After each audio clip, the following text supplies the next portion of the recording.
everyone. So today I want to tell you about a recent TED Talk that I watched by Molly Hemstreet called A Bold Idea to Reboot the Working Class. It is about how struggling communities, especially people in working um, class jobs, don't just need help.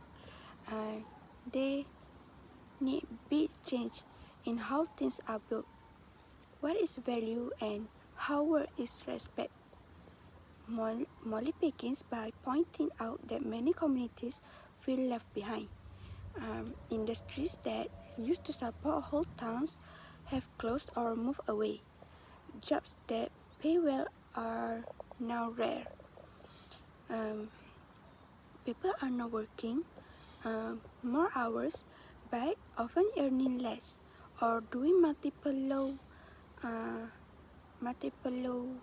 wage jobs just to get by. So the story she tells is not just about financial hardship, but it is about dignity, identity, and the value of work itself. So one of her short ideas is that the working class has been undervalued culturally and economically. So, people who do hands-on or physical labor, such as the builders, the makers, those who fix and maintain, often don't get the respect or the decent pay that they deserve. Yet, their work is essential. Without them, roads don't get built, pipes don't get fixed, electricity doesn't run well. So, the work we rely on daily is often kept alive by people who are not celebrated or well rewarded. So, Molly suggests that rebuilding the working class, what we call that, means more than just creating jobs. It is mean redesigning how education works, how training works, how communities are organized, and how the government and companies support people.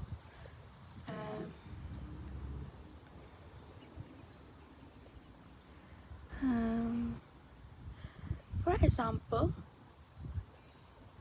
technical schools and the kind of skill many working class people have should be respect and support, not just treat as second class compared to academic or white collar path. So another big idea in the talk is about infrastructure and community design. Many working class areas are hurt more by poor infrastructure, such as bad roads, unreliable public transport, housing that needs repair, lack of access to healthcare or good digital connections. So, if investment goes into these things, it doesn't just help individual people, but it lifts entire communities. So, it gives people more opportunity, better health, and more hope.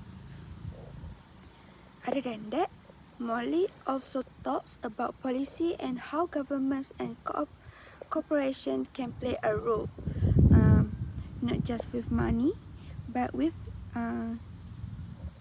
systems. Things like worker protections, fair wage, safety standards, benefit, and recognizing the full cost of what people do. She argues that policies should support the dignity of labor, not just treating workers like interchangeable parts, but recognizing their skills, um, labor, and human care add to society. Next, she also gave the example of places that have done some of this.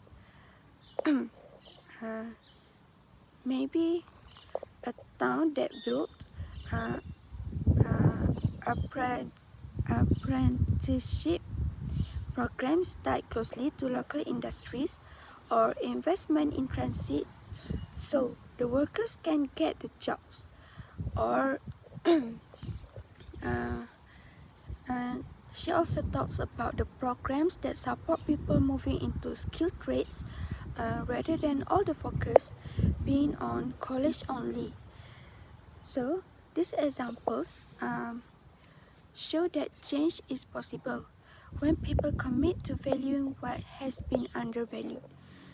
At its core, the talk calls us to see the working class not as a problem, but as a foundation.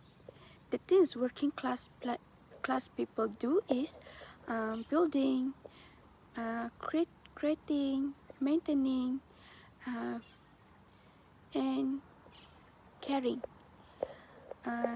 All of these are essential to society.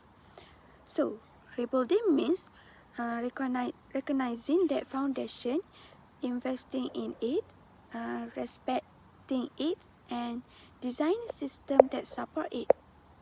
So, to wrap it up, Molly's bold idea is this. Um, if we want better, more equitable, more resilient communities, so we need to rebuild the working class, not by pity or temporary help, but by structural change, by valuing hands-on work, by investing in the essential, by changing policies or so dignity, stability, and respect for labor are built in. So thank you for listening. I hope after this, we can think differently about work, valuing what many take for granted, and finding ways to support the people who keep the world functioning, one everyday task at a time. Thank you.